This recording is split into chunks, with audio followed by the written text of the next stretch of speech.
I love your questions. Carol's busting up because she sees a 10-minute oration coming. All right. Your first line of defense is the edge of your chute on a traverse. Once again, traverses are your most dangerous. You can have a little frickin' traverse that's a little hump in the snow as you're going around a tree, and you can fall right into that tree well and be buried in 8 feet of snow. I see it with skiers and ski patrol all the time.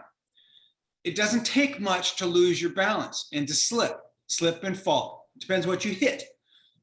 You don't always have these really cool runouts, meaning downhill slope below you after you fall, where you have la-di-da, lots of time to self-arrest, like in my videos and junk like that. That's just for teaching. Most of the time, you've got to be reflexive. As soon as you know you're hitting the deck, you've got to assume the position, roll to the pick, and self-arrest. The key is the thing has to be in your hand. I don't mean to sound frivolous about this, but most through hikers couldn't identify risk ahead of them if it hit them straight in the face, and it will. And then they'll learn, because most of them haven't never done a through hike before. They've never taken their bodies into such a foreign climate and tested it. So this is the first time for a lot of them. And they think, well, what the hell? I got a boot track. I'm just going to walk on the boot track and I'm going to go wherever it goes. And that's just really simplistic, because there's a lot of issues. So this is just one of them. So when you're on the traverse, you have to have a bite. You have to have an edge in. If you can't do that, you got to have a sort of a little platform to stand on. So you kick and scratch until you make a platform, and then you put your foot on it and you test it. You don't assume that it's going to hold your weight until you test it by putting your weight on it, and then go, okay, yeah, I like that. Now 100% of my weight. Okay, now I got to work on the next place. That's why it takes so damn long to sometimes move over certain surfaces. It's all about the interface between foot and surface.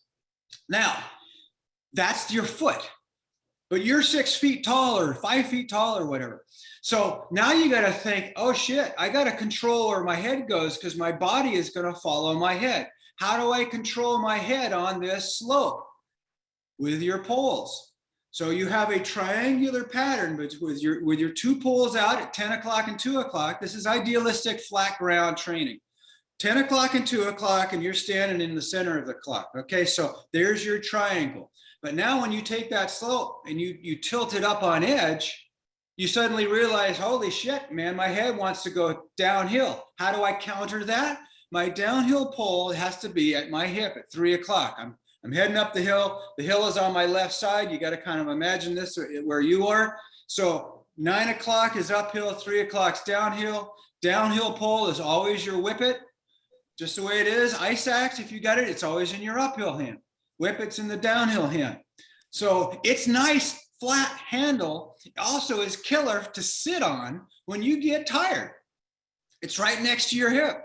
Take a break. You got to do this. It's what do we call this in climbing? There's a term, a mountaineer's step or something rather, where you take a step and then you load it and you stand on your straight leg for a brief second, enough to catch your breath, and then you take your next step and you load it and you stand, pause, take it. So anyway, so you can literally every once in a while just sit on your whippet and take a breather, and it's right there by your hip. Just hook your femoral head right on it. And so that worked great. But anyway, so then your other pole, which is either shortened, because your uphill pole is your what we call a traverse pole. If you go to Black Diamond's website, you'll see that they actually make a traverse pole. They know what they're doing, and they've been doing it a long time. But it's a pole that has another handle, a knurled rubber surface, really low on the pole, because your hand is going to be way up there. But you don't want to hang on to the handle, you'll be out of balance. So you want to hang on to the shaft. Lo and behold, they have a place to hang on to. So you got a traverse pole and you got your whippet. That's the system you're dealing with to maintain where your head goes on the slope, because you'll post tool, maybe you'll have a little slip. Your poles are going to keep you from falling.